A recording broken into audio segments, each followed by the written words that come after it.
രക്തരക്ഷസുകളുടെ താഴ്വാരം, അധ്യായം 18. ഇത് കേട്ട് മാധവൻ ചിരിച്ചു. എന്നിട്ടൊരു ചോദ്യം. അവന് നമ്മുടെ വീട്ടിൽ നിന്നും ഒരു സംബന്ധം കൊടുത്താലെന്താ? ദാക്ഷായണി അത്ഭുതപ്പെട്ടു. ഏത് പെണ്ണിനെ കൊടുക്കും? എൻ്റെ സഹോദരിയുടെ മകളെ. ലതികയോ അരുന്ധതിയോ? അവനെ ഏതിനെ വേണമെന്ന് പറയട്ടെ, കൊടുക്കാം. കൊളവിയോടൻ വീണ്ടും ചിരിച്ചു.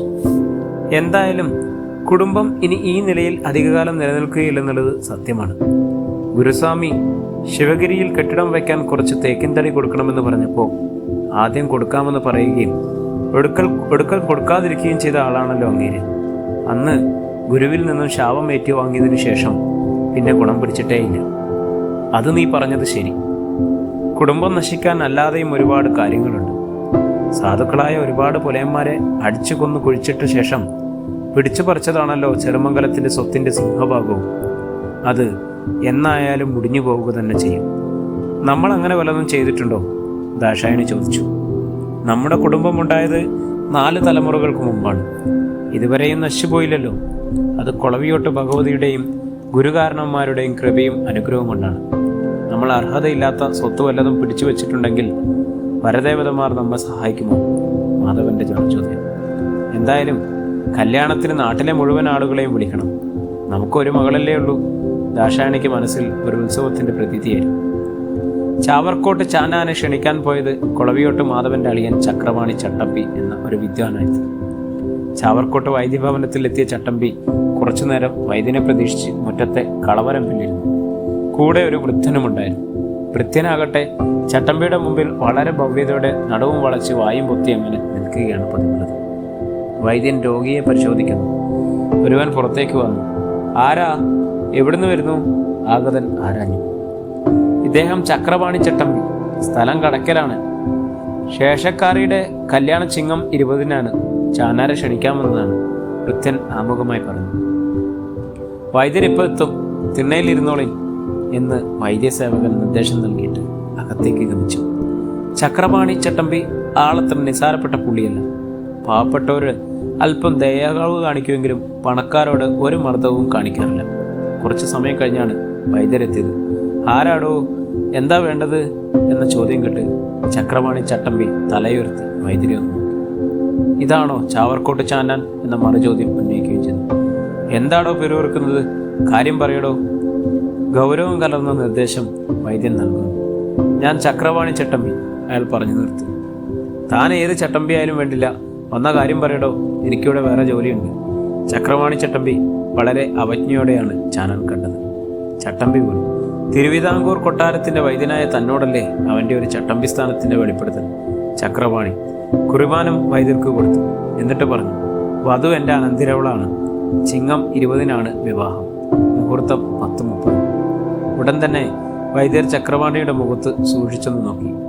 ആരാടോ ഈ ദിവസം മുഹൂർത്തം നിശ്ചയിച്ചത്?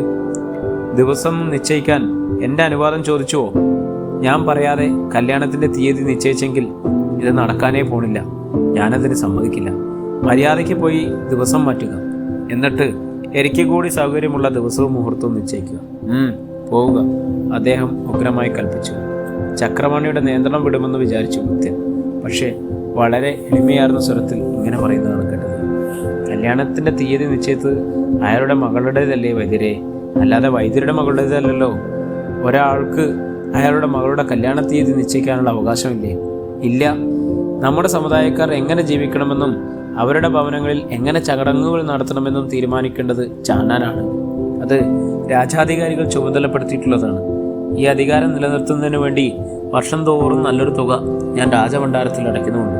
അതുകൊണ്ട് എല്ലാ സമുദായങ്ങളും അനുസരിച്ചോളണം എന്നെ വൈദ്യൻ ഉത്തരവ് ഉറപ്പിച്ചു. അതോടെ ചക്രപാണി ചട്ടമ്പിയുടെ നിയന്ത്രണം വിട്ടു. അയാൾ കോപിഷ്ഠനായി. എടോ ഉടംകൊല്ലി വൈദ്യ, നമ്മുടെ വീടുകളിൽ കല്യാണം നിശ്ചയിക്കാൻ ആർക്ക് വേണമല്ലോ തൻ്റെ അനുവാദം? ഏബ്യ, ഈ ചക്രപാണിയുടെ നേർക്ക് നോക്കി നിന്ന് സംസാരിക്കാൻ പോലും ജനം ധൈര്യം കാണിക്കാറില്ല. എൻ്റെ നാട്ടിൽ തനക്ക് കിഴിപ്പണം വേണമെന്നുണ്ടെങ്കിൽ മാത്രം കല്യാണപ്പന്തലിൽ വന്നാൽ മതി, അല്ലെങ്കിൽ വരണ്ട. വൈദ്യൻ ഞെട്ടിപ്പോയി. എന്താണിത്? ഒരു വടുവൻ ചട്ടമ്പി തൻ്റെ ഭവനത്തിൽ കയറി വന്ന് തന്നെ അധിക്ഷേപിക്കുവോ? എന്ത് ധിക്കാരമാണ്! ഇവനെങ്ങനെ വിടാൻ പറ്റില്ല എന്ന് മനസ്സിൽ പിറുപിറുത്തു. എന്നിട്ട് എടാ കേശവ, ആനന്ദ, വേലുക്കുട്ടി, ഓടി വരുന്നടാ എന്ന് പിറകിലേക്ക് നോക്കി ഉറക്കെ വിളിച്ചു പറയുകയും ചെയ്തു. ക്ഷണനേരം കൊണ്ട് വൈദ്യരുടെ വൃദ്ധന്മാരും കുണ്ടകളുമായിട്ടുള്ള വേലുക്കുട്ടി ആദിയായി എത്തിയവർക്ക് രംഗമെത്തി. ആരടാ ഈ അഴിപ്പാളി? വൈദ്യഭവനത്തിലാണോ നിന്റെ വിളിച്ചിൽ എന്ന് ആക്രോശിക്കുകയും കുതിച്ചു ചാടി വന്ന് ചക്രവാണി ചട്ടമ്പിയെ ആക്രമിക്കുകയും ചെയ്തു. പക്ഷേ ചട്ടമ്പിക്ക് യുവന്മാർ നിസാരന്മാരായിട്ട് മാത്രമേ തോന്നിയുള്ളൂ. ആക്രമണ സന്നദ്ധരായ വേലുക്കുട്ടി പ്രബുദ്ധികൾക്ക് ചട്ടമ്പിയുടെ ശരീരത്തിൽ സ്പർശിക്കുവാൻ പോലും കഴിഞ്ഞില്ല. അതിനു മുമ്പ് 3 പേരും നിലത്ത് കമന്നടിച്ചു വീഴുകയാണ് ഉണ്ടായത്. ഇതെന്ത് മറിമായം എന്ന് വൈദ്യൻ അതിശയപ്പെട്ടു. തുടർന്ന് 5 മിനിറ്റ് സമയം ചക്രപാണി വൈദ്യകുണ്ടകളെ ചതച്ചു. അവർ നിലയും വിളിച്ചുകൊണ്ട് പിന്നാമ്പുറത്തേക്ക് ഓടുന്നത് കണ്ട് വൈദ്യൻ ഇങ്ങനെ പറയുന്നു: ശവങ്ങൾ, ഇവറ്റകൾ എന്തിനാണ് മൂക്കുമൂട്ട തിന്ന് മുടിക്കുന്നത്? കാശിന് കൊള്ളാത്ത നാശങ്ങൾ. ചക്രപാണി വൈദ്യരെ പുച്ഛമായിട്ടൊന്ന് നോക്കി. പോകട്ടെ വൈദ്യരെ, ഇനിയും കാണാവുന്നതേ ഉള്ളൂ എന്ന് പറഞ്ഞുകൊണ്ട് പുറത്തേക്ക് ഇറങ്ങി നടന്നു. മുറ്റത്തിന് പുറത്ത് നിർത്തിയിട്ടിരിക്കുന്ന വില്ലുവണ്ടിയിൽ കയറുന്നത് വരെ വൈദ്യൻ അയാളെ നോക്കി അങ്ങനെ നിന്നു, ഒരു ശത്രുവിനെ പോലെ.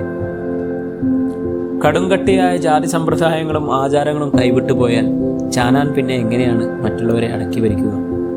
കിഴിപ്പണവും കച്ചപ്പണവും പോലെ ആദായമുള്ള വരുമാന സ്രോതസ് ഇല്ലാതാവുകയില്ലേ? അതുകൊണ്ട് ഇതങ്ങനെ വിടാൻ പാടില്ല. ചിങ്ങം 20-ാം തീയതി പോവുക തന്നെ വേണം, കുറച്ച് ചട്ടമ്പിമാരെയും കൂട്ടി എന്ന് മനസ്സിൽ വിചാരിച്ചു. ചക്രവാണി ചട്ടമ്പി കൊളവിയോട്ട് ഭവനത്തിൽ ചെന്നിട്ട് വൈദ്യന്റെ വീട്ടിൽ നടന്ന കാര്യങ്ങളൊന്നും ധരിപ്പിച്ചില്ല. ഒന്നും പറയരുതെന്ന് വൃത്തിനോട് വിലക്കി. ചാനാനെ ക്ഷണിച്ചോ എന്ന ചോദ്യത്തിൽ ക്ഷണിച്ചെന്നും അവിടുന്ന് ചോറും പപ്പടവും തന്നെന്നും മാത്രമാണ് പറഞ്ഞത്. അദ്ദേഹം മുഹൂർത്തത്തിന് മുമ്പ് തന്നെ എത്തിച്ചേരുമോ? കാലേക്കൂട്ടി എത്തിച്ചേരുമെന്നാണ് അറിയിച്ചിട്ടുള്ളതെന്ന് വെച്ചാൽ ചിങ്ങം 20-ാം തീയതി രാവിലെ ഇങ്ങെത്തും, അത് മതി. നീലകണ്ഠൻ അദ്ദേഹത്തെ വിളിക്കരുതെന്നാണ് പറഞ്ഞിരുന്നത്. അതുകൊണ്ടാണ് രഹസ്യമായി തന്നെ ഞാൻ അയച്ചത്. കൊളവിയോടൻ ഒഴിവാക്കി. എല്ലാം ഭദ്രമായല്ലോ, ഇനി ഈ കാര്യം മറ്റാരും ഉടൻ പറയുകയേ വേണ്ട. ചോറും പപ്പടവും തന്നെങ്കിൽ നല്ല സ്വീകരണമായിരിക്കുമല്ലോ. ഇത്രയും നല്ല സ്വഭാവമുള്ള ചാനാനെയാണോ വിളിക്കരുതെന്ന് നീലകണ്ഠൻ പറഞ്ഞത്? ചില കാര്യങ്ങളിൽ അവൻ്റെ രീതി ഇങ്ങനെയാണ്, ആളുകളെ വെറുപ്പിക്കുന്ന രീതി. അത് ശരിയാണ്, നല്ല സ്വഭാവ ഗുണമുള്ള വൈദ്യൻ. ഇവിടെ വരുമ്പോൾ നമുക്ക് കാര്യമായിട്ട് എന്തെങ്കിലും കൊടുത്തയക്കണമെന്നാണ് എൻ്റെ വ്യക്തിപരമായ അഭിപ്രായം. കൊടുക്കാമല്ലോ. പണക്കിഴിയും പുറമെ ഒരു കച്ചമുറി കൊണ്ടും നേരിതും കൂടി കൊടുക്കാൻ തന്നെയാണ് തീരുമാനം. അതെന്തായാലും മച്ചമ്പയുടെ തീരുമാനം ഗംഭീരം തന്നെ. നമുക്ക് അന്തസ് ഉയർന്നു പോകും. നാട്ടിൽ പേരും പെരുമയും യശസ്സും വർദ്ധിക്കുകയും ചെയ്യും. ചക്രമാണി ഇങ്ങനെയെല്ലാം പറയുമ്പോൾ അയാളുടെ കൂടെ ചാനാനെ കാണാൻ പോയിട്ട് വന്ന ഭൃത്യൻ ചിരി പൊട്ടിപ്പോകാതിരിക്കാൻ വേണ്ടി കൈകൊണ്ട് വായവത്തി പിടിക്കുന്നു. ഇത് കണ്ട് കൊളവിയോടൻ ചോദിക്കുന്നു: എന്താണോ വായും പൊത്തി നിൽക്കുന്നത്? തനിക്ക് വായുനാറ്റമുണ്ടോ? ഉടൻ തന്നെ ഭൃത്യൻ മറുപടി പറയുന്നതിന് മുമ്പായി ചക്രവാണി പറഞ്ഞു: അവനെ പല്ലുവേദന, 1-2 പല്ലുകൾ പുഴുതുന്നിട്ടുണ്ട്. അതിനോട് ആലപ്പള്ളിയുണ്ടല്ലോ, അത് അരച്ചു പുരട്ടിയാൽ പോരെ എന്ന് കൊളവിയോട്. എങ്കിൽ പിന്നെ താമസിക്കണ്ട, ഓടിപ്പോടാ അപ്പുറത്ത് പോയി ആനപ്പല്ല് തരാൻ പറ എന്ന് പറഞ്ഞു. ചക്രവാണി ഭൃത്യനെ അവിടെ നിന്നും വായിക്കുന്നു. എന്നാൽ പിന്നെ ഞാൻ പോട്ടെ മച്ചമ്പി, ഇന്ന് മേൽക്കര വീട്ടിൽ കൊടുതിയാണ്. സന്ധ്യയ്ക്ക് മുമ്പ് എനിക്ക് അവിടെ എത്തണം. അവിടെ വലിയ ആഘോഷമാണ്. പടയണികളും കക്കരിശിയും നാടകവും ഉണ്ടെന്നാണ് കേട്ടത്. വെളുക്കും വരെ ഉത്സവം തന്നെ. പോകാൻ അനുവാദം ചോദിക്കുന്ന ചക്രവാണിയോട് കൊളവിയോടം പറഞ്ഞു: പോയിട്ട് ആ വഴിക്കങ്ങ് പോകരുത്, നീയും കൂടെ ഇവിടെ എപ്പോഴും വേണം. ഞാൻ മറ്റന്നാൾ ഇങ്ങെത്തും. പന്തലിൻ്റെ പണി ഞാൻ വന്നിട്ട് തുടങ്ങിയാൽ മതി. അത്രയേ ഉള്ളൂ. ചക്രവാണി ചട്ടമ്പി കൊളവിയോട്ടിൽ നിന്നും യാത്ര ചെയ്ത് അവിടുത്തെ ഒരു അരവണ്ടിയിലാണ്. പഴയ വൃത്തിനും ഒപ്പമുണ്ട്. പോകുന്ന വഴി ചക്രവാണി ചോദിച്ചു: നിനക്ക് പല്ലുവേദന കുറവുണ്ടോടാ? വൃത്യൻ പൊട്ടിച്ചെടുത്തു: എൻ്റെ യജമാ, അപ്പോൾ ചിരിച്ചില്ലെങ്കിൽ ഞാൻ ചത്തുപോകുമെന്നാണ് വിചാരിച്ചത്. ചിരിച്ചില്ലെങ്കിലും നീ ചത്തേനെ. എൻ്റെ കൈകൊണ്ട് ചിരിച്ച ജമാ അങ്ങ് പോയി നിന്ന് ആരും കാണാതെ കുറേ ചിരിച്ചു. വൃത്യൻ പറയുമ്പോഴും കൊളവിയോട്ട് തറവാട്ടിലെ പൊതുനിരത്തിലൂടെ വണ്ടി ഓടുകയായിരുന്നു. എന്താടാ നിന്റെ പേര്? ചക്രവാണി ചോദിച്ചു. ചെല്ലൻ. കൊള്ളാം. ഇന്ന് നിന്നെ ഞാൻ മേൽക്കര വീട്ടിൽ കെടുതി കാണിക്കാൻ കൊണ്ടുപോകുന്നുണ്ട്. എനിക്കൊപ്പം നിന്നോളാം.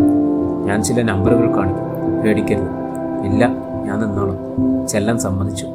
മേൽക്കര വീട്ടിൻ്റെ തെക്കേ ഭാഗത്താണ് മന്ത്രമൂർത്തിയെ കുടിയിരുത്തിയിരിക്കുന്നത്. അതൊരു ചെറിയ പുരയാണ്. മാസത്തിലൊരിക്കൽ വെള്ളിയാഴ്ച പൂജയും വർഷത്തിലൊരിക്കൽ കൊടുതിയുമാണ് ആ പരദേവതയ്ക്ക് അർപ്പിക്കുന്നത്. ചക്രവാണി ചട്ടമ്പിയുടെ അമ്മ വീടാണിത്. അവരുടെ അമ്മയുടെ അച്ചാച്ചൻ ഒരു പേരുകേട്ട താന്ത്രിയായിരുന്നു. എന്നുവെച്ചാൽ പ്രേതങ്ങളെ വിളിച്ചു വരുത്തി തുണിയലക്കൽ, കലം കഴുകൽ, കൃഷികൾക്ക് വെള്ളം കോരൽ തുടങ്ങിയ വീട്ടുജോലികൾ അവരെ കൊണ്ട് ചെയ്യിച്ചിരുന്ന ഒരു വലിയ മന്ത്രവാദി. പ്രേതങ്ങളെ വീട്ടുജോലിക്കായി സ്ഥിരമായി നിർത്തിയിട്ടുണ്ടായിരുന്നു. പറഞ്ഞാൽ അനുസരിക്കാത്തവയെ ആണിയിൽ ആവാഹിച്ച് കാഞ്ഞിരത്തടിയിൽ തളച്ചു കളയും. അതുകൊണ്ട് അവറ്റകൾക്ക് മന്ത്രവാദിയെ വലിയ ഭയമായിരുന്നു. ചിലപ്പോൾ ചൂരൽ വടി കൊണ്ട് തല്ലും, ചീത്ത വിളിക്കും, അപ്പൂപ്പൻ താടി പോലെ ആകാശത്തിലൂടെ പറപ്പിക്കും. അങ്ങനെയുള്ള ശിക്ഷകളുണ്ട്. അടി കിട്ടുമ്പോൾ പ്രേതങ്ങൾ മനുഷ്യരെ പോലെ ഏങ്ങി ഏങ്ങി കരയുന്നത് മേൽക്കര വീട്ടിലെ പഴയ ആളുകൾ കേട്ടിട്ടുണ്ടെന്നാണ് പറഞ്ഞത്. നാട്ടിൽ അനാഥമായി അലഞ്ഞുതിരുന്ന വഴിപ്രേതങ്ങൾ മേൽക്കര വീട്ടിൽ വിളക്ക് വെളിച്ചം കാണുമ്പോൾ അവിടെ കടന്നു കയറുക പതിവാണ്. എന്നാൽ മന്ത്രവാദിയായ അച്ചാച്ചൻ ഒരു ചുറ്റിട്ട പെരുമ്പുമായി അവറ്റകളെ അടിച്ചോടിക്കും.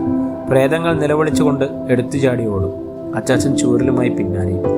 വലിയ തോടും ഇരിപ്പമുള്ള സ്ഥലത്തും എത്തുമ്പോൾ പ്രേതങ്ങൾ തോട്ടിലെടുത്തു ചാടുന്നത് കേൾക്കാം. പിന്നെ കരച്ചിൽ, മാപ്പിരിക്കൽ, ഇനി വരില്ലെന്ന് സത്യം ചെയ്യും. ഇതെല്ലാം മേൽക്കര വീട്ടിൽ മുമ്പ് നടന്നിട്ടുള്ള ചരിത്രങ്ങളാണ്. അതിനുശേഷം അച്ചാച്ചൻ മരണപ്പെട്ടുപോയി. മന്ത്രവാദി മരണപ്പെട്ടാൽ ആ ആത്മാവാണ് മന്ത്രമൂർത്തി എന്നറിയപ്പെടുന്നത്. വലിയ കാർമ്മികളായ തന്ത്രിമാർ ആഴ്ചകളോളം പൂജാകർമ്മങ്ങൾ നടത്തി ആവാഹിച്ചാണ് അച്ചാച്ചനെ ആ പീഠത്തിൽ ഇരുത്തിയിട്ടുള്ളത്. അവിടെയാണ് കൊടുതി ആരംഭിക്കുന്നത്. സമയം സന്ധ്യ കഴിഞ്ഞ നേരത്ത് പടയണിക്കളി ആരംഭിച്ചു. എല്ലുകാട്ടിൽ കാളിയമ്പി എന്ന ആശാന്റെ നേതൃത്വത്തിലാണ് പടയണിക്കളി നടക്കുന്നത്. കബഡികളി എന്ന മറ്റൊരു ഐറ്റവും നടക്കുന്നുണ്ട്. രണ്ട് കൈയിലും കുറിവടികളുമായി 6 പേർ വട്ടത്തിന് ചുവട് വാങ്ങി കൈയോങ്ങി ആഞ്ഞ് അടുത്തവൻ്റെ കുറിവടിയിൽ അടിച്ചടിച്ച് പാട്ടും കവിതയുമായി മുന്നേറുന്ന ഒരുതരം കളി. ഇതിന് ധാരാളം കാണികളുണ്ട്. ബന്ധുക്കളും അയൽപക്കക്കാരുമായിട്ട് ഒരുപാട് പേർ. എല്ലാവരും ആവശ്യത്തിന് വാറ്റുചാരായം കുടിച്ച് നല്ല ലഹരിയിലായിരിക്കും. രാത്രി 10 മണിക്ക് കാക്കരിശി നാടകം ആരംഭിക്കും. അതിനുള്ള വേദി ഒരുങ്ങിക്കഴിഞ്ഞു. സദസ്യരായ കാണികൾ സ്ഥലത്തെ പ്രധാന ദിവ്യന്മാരും ചട്ടമ്പിമാരും പ്രഭുക്കന്മാരും ഒക്കെ ഉൾപ്പെടും. അവർക്കെല്ലാം ഇരിക്കുവാൻ വേണ്ടി മുൻനിരയിൽ തന്നെ കസേരകൾ നിർത്തിയിട്ടിരിക്കുന്നു. അതിൽ ഉപവിഷ്ടരാകുന്നതിനാൽ പ്രമാണിമാർ എത്തിത്തുടങ്ങി. ശിവരാമൻ വൈദ്യർ, കെട്ടുവിദഗ്ധനായ നാണുവാശാൻ, വലിയ ധനികനായ പയറ്റുവിള മാധവൻ, സർക്കാർ ശിപായിയായ വേലായുധൻ തുടങ്ങി നാട്ടിലെ പ്രമാണിമാർ വന്ന് കസേരകളിൽ ഇരുന്നു തുടങ്ങി. എന്നാൽ കാക്കരശ്ശി നാടകം അങ്ങനെ അങ്ങ് തുടങ്ങുവാൻ കഴിയില്ല. മുഴുവൻ പ്രമാണിമാരും എത്തിച്ചേരണം. എന്നിട്ട് നാടകം നടത്തുന്ന മാനേജർ രംഗത്ത് വന്ന് ഓരോ പ്രമാണിമാർക്കും പ്രത്യേകമായി വന്ദനം പറയണം. അത് ഗാനരൂപത്തിലായിരിക്കുകയും വേണം. എന്നിട്ട് ഓരോരുത്തരോടും അനുവാദം ചോദിക്കണം. അവർ ഓരോരുത്തരും കളി ആരംഭിക്കുവാൻ വേണ്ടി സമ്മതം കൊടുക്കും. എന്നിട്ടേ കളി ആരംഭിക്കുവാൻ കഴിയും. പ്രമാണിമാർ എല്ലാവരും എത്തിച്ചേർന്നില്ലെങ്കിൽ കളി ആരംഭിക്കാമെന്ന് കാക്കരശ്ശി നാടകത്തിൻ്റെ ടീം നേതാവ് പാണയം ശേഖരൻ അറിയിച്ചു. നോക്കുമ്പോൾ എല്ലാവരും രംഗത്തുണ്ട്. ക്ഷണിച്ചിട്ടുള്ളവരിൽ മറ്റാരും എത്തിച്ചേരാനില്ല. ഇനി ആരംഭിക്കാം എന്ന് മേൽക്കര ഭവനത്തിൻ്റെ കാരണവരായ വിശ്വനാഥൻ കൽപ്പന നൽകി. പാണയം ശേഖരൻ കാക്കാന്റെ വേഷത്തിൽ രംഗത്ത് വന്ന് സദസ്യരെ നോക്കി തൊഴുതു പണിഞ്ഞു. മാന്യ സദസ്സിൽ വാഴും മാന്യരെ, നിങ്ങൾക്ക് ആനന്ദമായി തരുന്നതിൽ വന്ദനം എന്ന ഈരടി ഈണത്തിൽ പാടുകയും നടുവ് വളച്ച് ഒരു തവണ കൂടി കൈകൂപ്പുകയും ചെയ്തു. സദസ്സിലിരുന്നവർ ഗംഭീരവദനന്മാരെ ഇരിക്കുകയാണ്. മുഖങ്ങളിൽ ധിക്കാരത്തിൻ്റെ ഭാവം.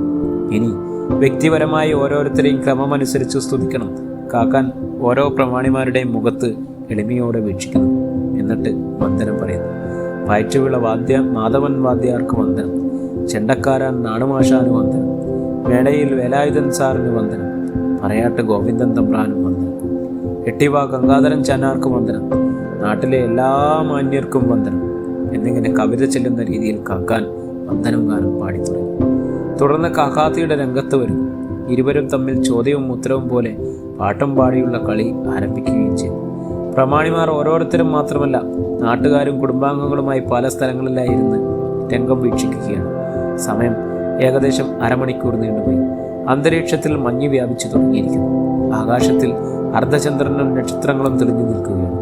മദ്യപിച്ചിരുന്നവർ ഉറക്കവും മയക്കവും വരുന്നുണ്ട്. ഈ സമയത്ത് ദൂരെ നിന്നും ഒരു അരവണ്ടിയുടെ മണിക്കുലുക്കം കേൾക്കുന്നത് പോലെ തോന്നി. ആരാടാ ഈ സമയത്ത് അരവണ്ടിയിൽ കടന്നു വരുന്നത്? അവശേഷിച്ച ആരും ക്ഷണിച്ചിരുന്നില്ലല്ലോ എന്ന് വീട്ടുടമസ്ഥൻ ചിന്തിക്കുന്നു. അരവണ്ടി വീട്ടിൻ്റെ മുറ്റത്ത് വന്നു കയറി. കാക്കരശ്ശി നാടകം കണ്ടുകൊണ്ടിരുന്ന മുഴുവൻ പേരുടെയും ശ്രദ്ധ ആ ഭാഗത്തേക്ക് തിരിഞ്ഞു. എന്തായാലും ഏതോ ഒരു പ്രമാണി തന്നെ ആയിരിക്കുമെന്നുള്ളതിൽ സംശയമില്ല. അല്ലാത്തവർക്ക് അരവണ്ടി എവിടെ നിന്ന് കിട്ടാൻ? ആഗതൻ വണ്ടിയിൽ നിന്നും പുറത്തേക്ക് ഇറങ്ങുകയും അതാ തലയും ഉയർത്തിപ്പിടിച്ചു നിൽക്കുന്നു സാക്ഷാൽ ചക്രവാണി ചട്ടമ്പി. ചട്ടമ്പിയായിരുന്നു. ഇവനെവിടുന്ന് കിട്ടി ഈ അരവണ്ടി എന്ന് തമ്മിൽ ഏവരും ചോദിക്കുകയാണ്. ഇത് കൊളവിയോട്ടുകാരുടെ വകവണ്ടിയാണ്, കണ്ടാലറിയാം. അതെ, അത് തന്നെ. ഓ, അതവൻ്റെ മച്ചമ്പിയുടെ വക തന്നെയാണല്ലോ എന്നിങ്ങനെ ഓരോരുത്തരും തമ്മിൽ സംസാരിക്കുമ്പോൾ ആഗതനായ ചക്രവാണി ഉച്ചത്തിൽ വിളിച്ചു പറഞ്ഞു, നിർത്തടാ നിന്റെ കാക്കരശ്ശി നാടകം. നായിൻ്റെ മോനെ. ശബ്ദം കേട്ട് ഏവരും കിടുങ്ങി വിളിച്ചു. ആദ്യം രംഗത്തെത്തിയത് മേൽക്കര വിശ്വനാഥൻ എന്ന ഗ്രഹനാഥനാണ്. കാക്കാനും കാക്കാത്തിയും ഭയന്ന് അകത്തേക്ക് ഓടി. വിശ്വനാഥൻ ചക്രപാണിയുടെ മുന്നിലേക്ക് നടന്നു ചെന്നു.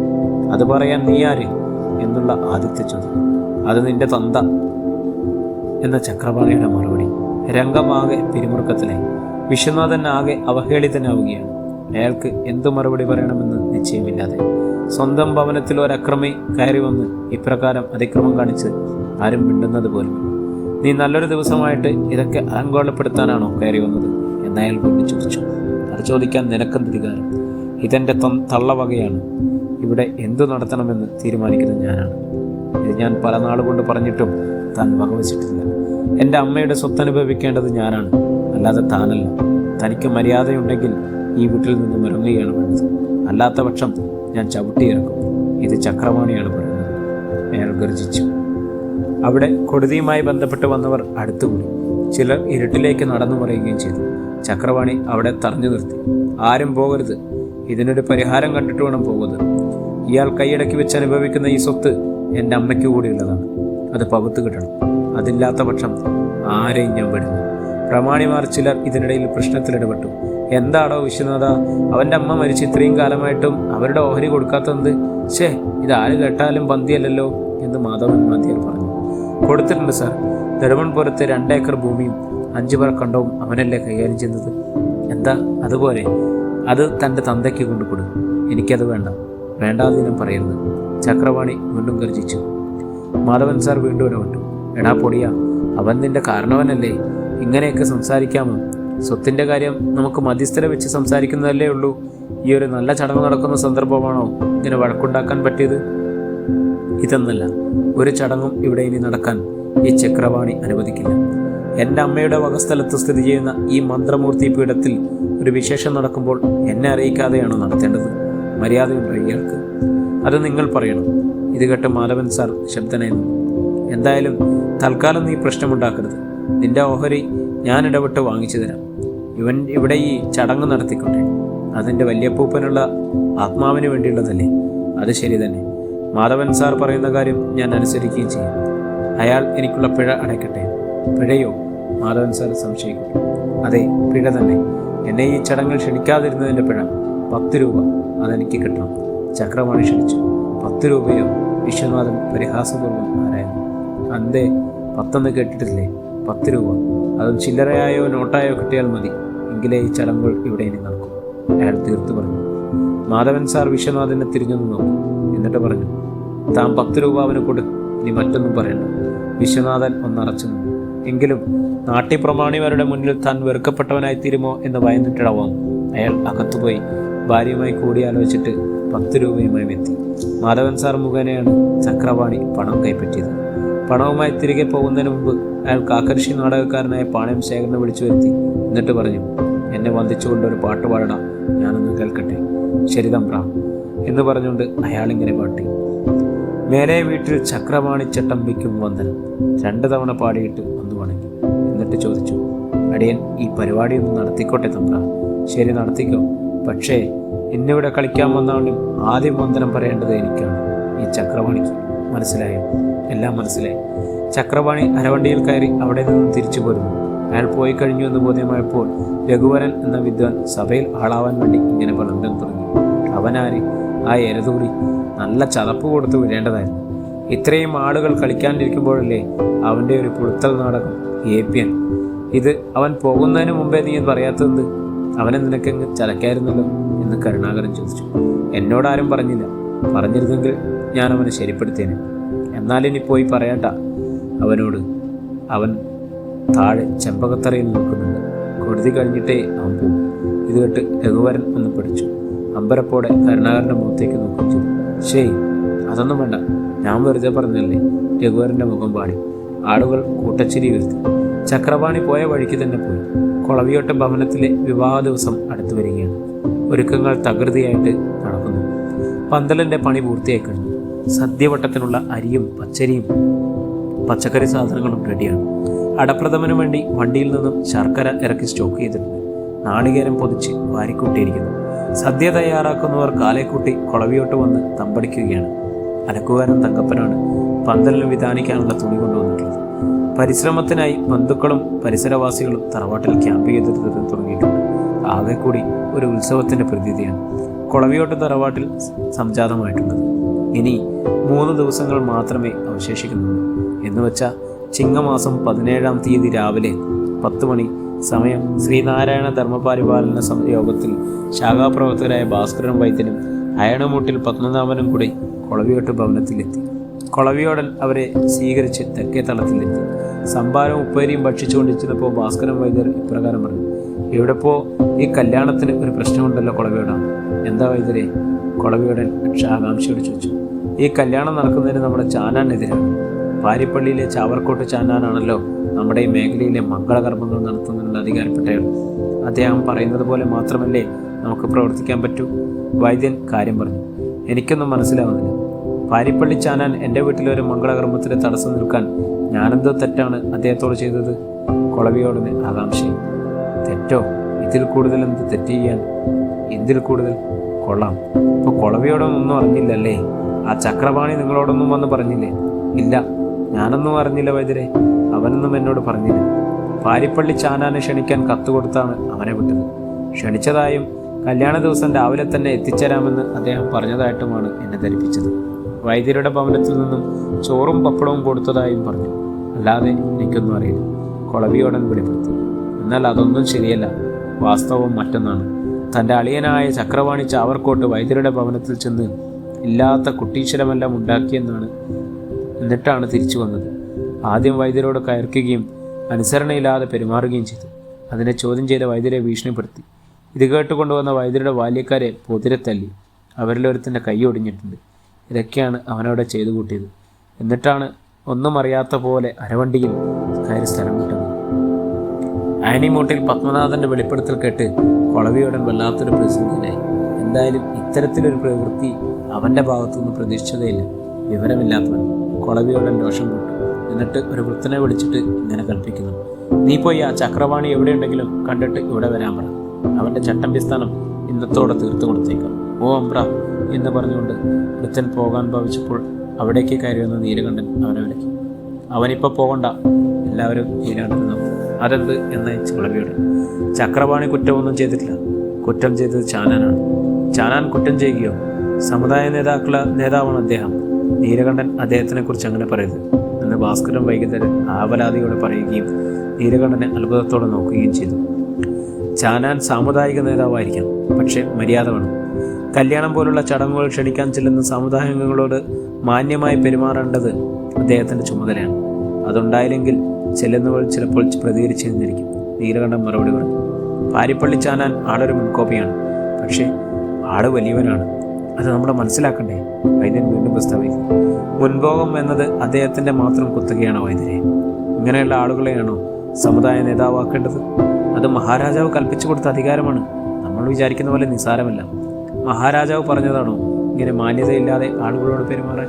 നീലകണ്ഠൻ ആവശ്യമില്ലാത്ത വിഷയമാണ് സംസാരിക്കുന്നത്. നമ്മൾ പറയാനുള്ളത് പറഞ്ഞു. വരും ഫലങ്ങൾ നിങ്ങൾ തന്നെയാണ് അനുഭവിക്കേണ്ടത് എന്ന് വൈദ്യൻ സൂചിപ്പിച്ചു. എന്താണ് നിങ്ങൾ പറയുന്നത്?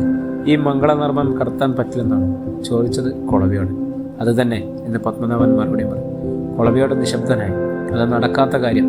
ഇവിടെ ഇങ്ങനെ ആര് കല്യാണപ്പന്തൽ ഉയർന്നിട്ടുണ്ടെങ്കിൽ അതിൽ വെച്ച് നടത്താൻ നിശ്ചയിച്ച വിവാഹം കൃത്യമായി മുഹൂർത്തത്തിൽ തന്നെ നടന്നിരിക്കും. പറഞ്ഞത് നീലകണ്ഠനാണ്. ബലപരീക്ഷണമാണോ? വൈദ്യൻ ആരാഞ്ഞു. എന്തു വേണമെങ്കിൽ കൂട്ടിക്കോ. സമുദായത്തോടും അതിൻ്റെ നേതാക്കളോടും ഏറ്റുമുട്ടി ഇതുവരെ ഒരുത്തനും ജയിച്ചിട്ടില്ല. അത് മനസ്സിലാക്കിയാൽ നന്ന്. ഇത് നിങ്ങളുടെ അഭിപ്രായമാണോ എന്ന് നീലകണ്ഠൻ ചോദിച്ചു. ഇത് സമുദായത്തിൻ്റെ അഭിപ്രായമാണ്. ഈ സമുദായത്തിൻ്റെ അഭിപ്രായം പറയാൻ നിങ്ങളെ ആരാണ് ചുമതലപ്പെടുത്തിയിരിക്കുന്നത്? നീലകണ്ഠൻ അല്പശബ്ദം നടത്തി. ഞങ്ങൾ SNDPയുടെ പ്രവർത്തകരാണ്. ഞങ്ങളെ വിലക്കിയാൽ പടവക്കാർ ആരും കല്യാണത്തിന് പങ്കെടുക്കില്ല. ഇവിടെ വെച്ച് കൂട്ടുന്ന ചോറും സാമ്പാറും ഒക്കെ കുഴിച്ചു കൂടേണ്ടതാക്കേണ്ടി വരും. മാത്രമല്ല, ചാനാൻ്റെ അനുവാദമില്ലാതെ വിവാഹം നമ്മുടെ ശാഖയിൽ രജിസ്റ്റർ ചെയ്യത്തില്ല. വേണ്ട. മനുഷ്യരുണ്ടായ കാലത്തൊന്നും SNDPയുടെ കല്യാണവും രജിസ്ട്രേഷനും ഉണ്ടായിരുന്നില്ലല്ലോ. അല്ലാതെയാണല്ലോ മനുഷ്യൻ ജീവിച്ചു വന്നത്. വേണ്ടി വന്നാൽ നമ്മൾ പഞ്ചായത്തിൽ ഫീസ് കെട്ടിവെച്ച് രജിസ്റ്റർ ചെയ്യും. അതുകൊണ്ട് ഇത്തരം തറവാരങ്ങളൊന്നും വേണ്ട. കുളവിയോടൻ തൻ്റെ നിലപാടിൽ ഉറച്ചു. അപ്പോൾ നിങ്ങൾക്ക് പ്രാവുകാർ ഒന്നും വേണ്ട. അടുത്ത ചോദ്യം പത്മനാഭൻ്റെ.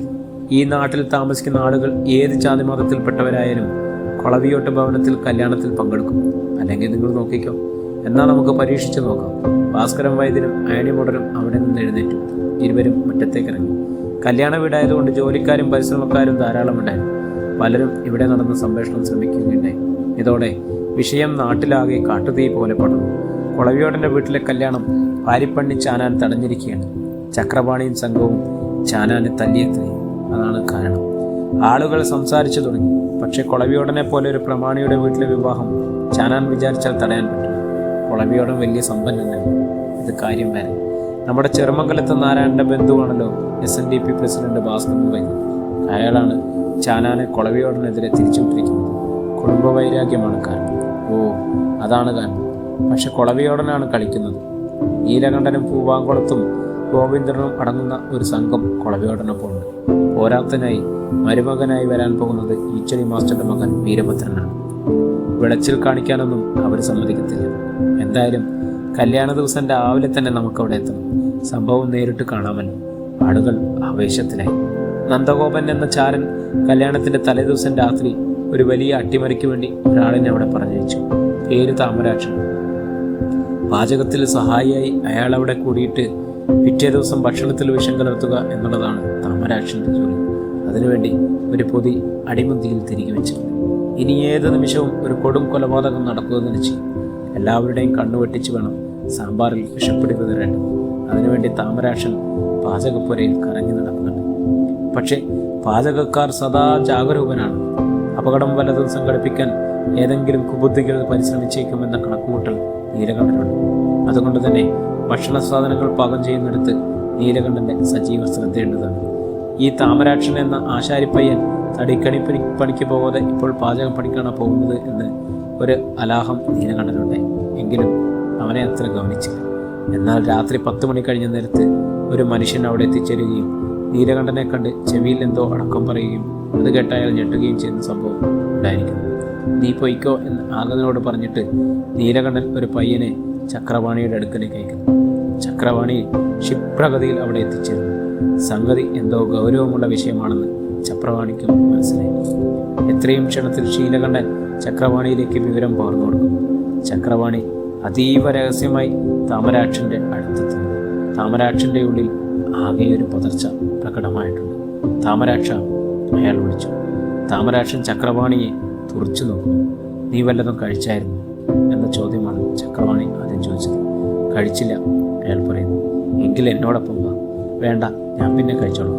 അത് ശരിയാവില്ല താമരാക്ഷ. നമുക്ക് ഒരുമിച്ച് ഭക്ഷണം കഴിച്ചിട്ട് നമുക്ക് രണ്ടാൾക്കും കൂടി വയലിൽ വരെ ഒന്ന് പോകണം. കുറച്ച് വാഴക്കൊമ്പ് കൊണ്ടുവരേണ്ടതുണ്ട്. അതുകൊണ്ട് നീ എനിക്കൊപ്പം വാ. താമരാക്ഷനെ ചക്രവാണിയെ ധിക്കരിക്കുവാൻ കഴിയുമായിരുന്നു. അയാളൊപ്പം ചെന്നു. ടോർച്ച് തെളിച്ചുകൊണ്ട് വയലിലെ വാഴത്തോട്ടത്തിലെത്തുമ്പോൾ അവിടെ 2 പേർ കാത്തു നിൽക്കുന്നുണ്ടായിരുന്നു. അവരെ കൂടി കണ്ടപ്പോൾ താമരാക്ഷനൊന്നും ശങ്കിച്ചു. വന്നോ അവൻ? അവിടെ കാത്തുനിന്നൊരുവൻ ചക്രവാണി ചോദിച്ചു. വന്നു, പക്ഷെ ഞാൻ ചോദിക്കാം. നിങ്ങളൊന്നുമേ സംസാരിക്കണ്ട. കൈകാര്യം ചെയ്യേണ്ട സമയത്ത് ഞാൻ സിഗ്നൽ തരും. അന്നേരം മതി മറ്റു കാര്യം. ചക്രവാണി അവിടെ നിന്നവരോട് പറയുന്നു. എന്നിട്ട് താമരാക്ഷൻ്റെ നേർക്ക് തിരിയുന്നു. താമരാക്ഷ, എന്താണ്? നിന്റെ കയ്യിൽ സൂക്ഷിച്ചിരിക്കുന്ന ആ സാധനമുണ്ടല്ലോ, അതെടുത്ത് അവരുടെ കയ്യിലേക്ക് കൊടുത്തിട്ട്. എന്ത് സാധനം? താമരാക്ഷൻ്റെ ഉള്ളിൽ തീ കത്തി. ഏയ്, നിന്റെ കയ്യിൽ ആ നന്ദഗോപൻ പൊതിഞ്ഞു തന്നുവിട്ട ആ സാധനമല്ലേ, വിഷം കലർന്ന പൊടി. അതെങ്ങി തരാനാണ് പറഞ്ഞത്. ആസ്യം കലർന്ന രീതിയിലാണ് ചക്രവാണി സംസാരിച്ചത്. താമരാക്ഷൻ ആകെ ഭയന്ന് വിറച്ചു തുടങ്ങിയിരുന്നു. എങ്കിലും പിടിച്ചു നിൽക്കാൻ ശ്രമിക്കുകയാണ്. അണ്ണാ, എൻ്റെ കൈ പൊടിയൊന്നുമില്ലണ്ണോ, എനിക്കെന്തിനു വിഷപ്പൊടി എന്ന് പറഞ്ഞു തീർന്നയുടൻ ഒറ്റയടി ചക്രവാണി താമരാക്ഷൻ്റെ ചികിട്ടത്തിന് കൊടുത്തു. താമരാക്ഷൻ്റെ കരണം പോവഞ്ഞു. അയാൾ അന്തം വിട്ട് നിലവിളിക്കുകയും ചെയ്തു. എന്നാൽ അവിടം കൊണ്ട് തീർന്നില്ല. കൂടെ ഉണ്ടായിരുന്നവർ താമരാക്ഷനെ വളഞ്ഞു പിടിച്ചു. അവർ കൊടുത്തിരുന്ന മുണ്ട് വലിച്ചൂരിഞ്ഞപ്പോഴേക്കും അതാ വീഴുന്നു ആ വിഷപ്പൊടി. പൊതിഞ്ഞ പൊതി അതവൻ്റെ വായിലിട്ടുകൂടി. തിന്നിട്ട് അവൻ ചാവട്ടെ എന്ന് ചക്രവാണി വിളിച്ചു. വേണ്ട, താമരാക്ഷൻ അപേക്ഷിച്ചു. എങ്കിൽ പറയടാ, ആരാണ് ഈ വിഷം തന്നുവിട്ടവൻ? വീണ്ടും ചോദിച്ചു. താമരാക്ഷൻ മറച്ചു. അപ്പോഴേക്കും ഒരൊറ്റയടി മുതുകിൽ കിട്ടി. അയ്യോ, നന്ദഗോപൻ അണ്ണനാണേ, രക്ഷിക്കണേ എന്നവൻ അലറി വിളിച്ചു. പ്രിയമുള്ളവരെ, ഈ കഥ ഇവിടെ തുടരുകയാണ്. നമ്മുടെ കഥയുടെ അടുത്ത ഭാഗത്തിനായി നമ്മുടെ ചാനലൊന്ന് സബ്സ്ക്രൈബ് ചെയ്യുക, ഫോളോ ചെയ്യുക, ബെല്ലൈക്കൺ അമർത്തുക. നിങ്ങളുടെ അഭിപ്രായങ്ങൾ എന്തു തന്നെയാണെങ്കിലും ഒന്ന് രേഖപ്പെടുത്താൻ മറക്കരുതേ. വീണ്ടും കാണുമ്പോഴേക്കും എല്ലാവർക്കും നന്ദി, നമസ്കാരം.